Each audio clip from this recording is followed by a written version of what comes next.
สบายดีไอ้น้องเด้อที่มา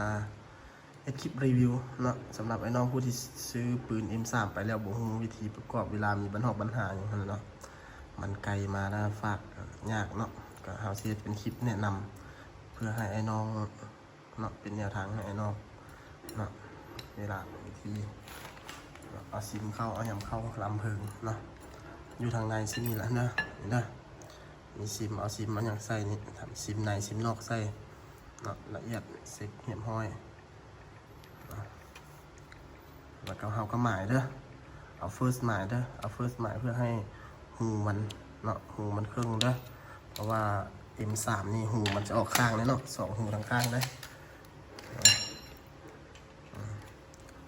หมายน็อตหมายออกเพราะว่าไอ้น้องหลายคนซื้อไปเนาะมักมีปัญหาเนาะแล้วไอ้น้องบ่ฮู้จะแก้ไขเนาะเขาก็เอาโซนนี้ก็เข้าไปเลยเนาะเอาเข้าไปเอาเฟิร์สเนาะส่วนที่เฮาหมายให้มันตั้งซากนะเฟิร์สส่วนที่เฮาหมายให้มันตั้งซากแสดงว่าหูลมมันขึ้นเนาะ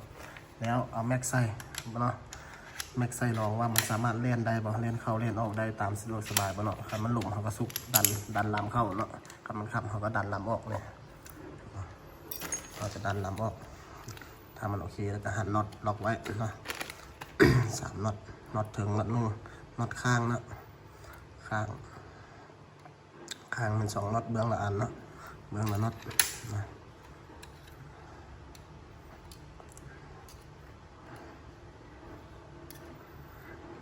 ตามนี้เลยนะว่า M3 นี่จะค่อนข้างแน่นเนาะเพราะอะไรเงี้ยการจับน็อตมัน4-5 บอลล็อกตั้งแต่กบจนฮอดปลายหันน็อตพอตึงมือพอเด้อบ่ต้องหันแก้นหลายเวลาหันแก้นหลายนะบัดเฮาจังมากอย่างเทื่อหน้าเฮาปะไว้โดน5-6 เดือนนักมีปัญหาหันบ่ออกหันบ่ออกเป็นที่เกี่ยวลุยหัวน็อตลุยเนาะยากเนาะเทสเกี่ยวลองเกี่ยวเทสโมดีๆได้โอเคละ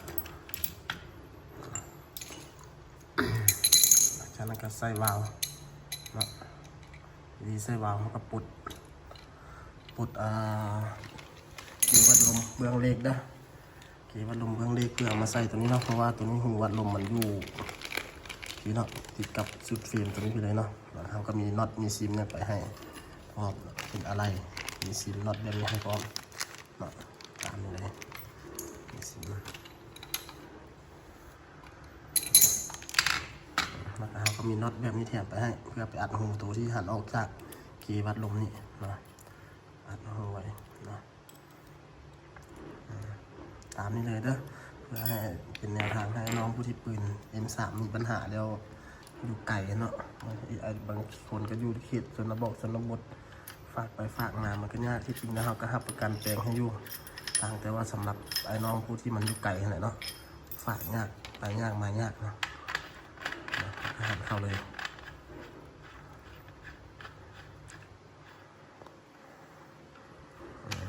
โอเค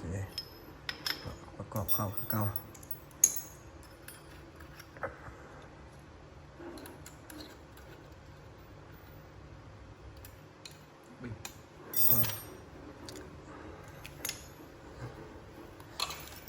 อันนี้วิธีประกอบกิบมือเนาะ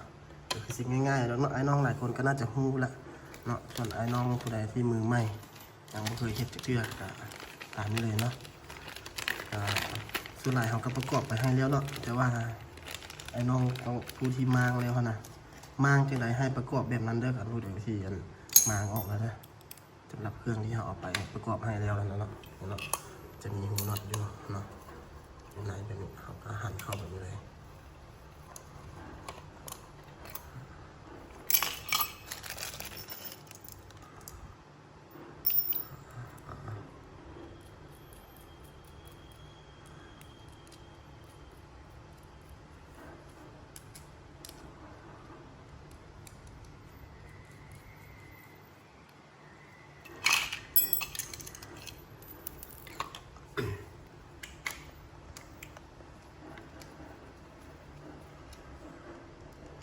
คลิปจะค่อนข้างยาวนิดนึงนะ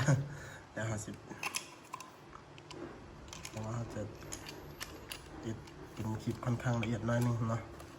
เพื่อให้น้องติดตามเบิ่งแล้วให้มันเฮ็ดได้เลยเนาะตามนี้เลยแน่นตักเนาะเอาฝาอัดคลิปมือนี่มาอัดไว้เนาะฝาตัวนี้มันมีน็อตเด้อมันจะมีเป็นกระเดื่อเนาะเป็นดอล็อกไว้เลยเนาะนี่ถือว่าได้โอเค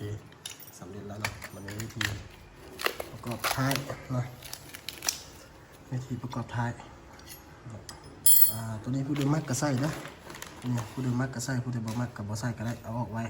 หรือบัดวิธีเวลาป้องกันเวลาต้องการนำใส่ก็สามารถใส่ได้ตามนี้เลยตัวนี้ก็ใส่นี่ถ้ามากก็ใส่บ่มักแล้วก็บ่ใส่ก็ได้ไม่มีปัญหาอย่างเพราะว่าไอ้น้องหลายคนก็บ่มักบางคนก็มักนะ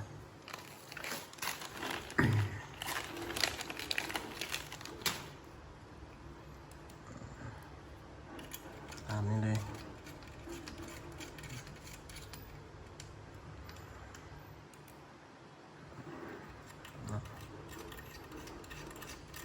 ใส่น็อตล็อกไว้หันพอตึงมือพอได้ชื่อไว้เลยไอ้น้อง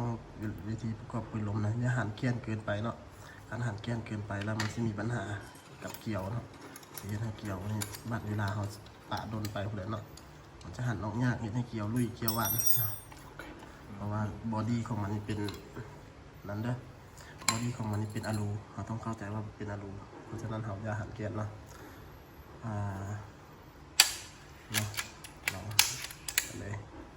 โอเคตามนี้โอเคผู้ใดก็ตามนี้เลยเด้อผู้ใดที่ประกอบแล้วมาแล้วก็หลังจากนั้นเราก็ใส่เก็บเสียงเนาะนี่เนาะเก็บเสียงเนี่ยเราจะตัดไปให้พร้อมเรียบร้อยละลูกค้าคนใดสั่งตัดเก็บเสียงกับใส่ถังกับประกอบสูบตามนั้นเลยเนาะส่วนบอดี้อย่างอื่นเป็นชุดเฟรมนี่แม่เราเฮ็ดให้เรียบร้อยแล้วเนาะมีแต่ไอ้น้องเอาไปก็วิธีมีปัญหาก็ถอดลำมากออก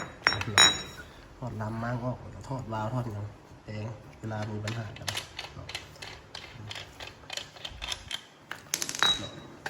นี่นะ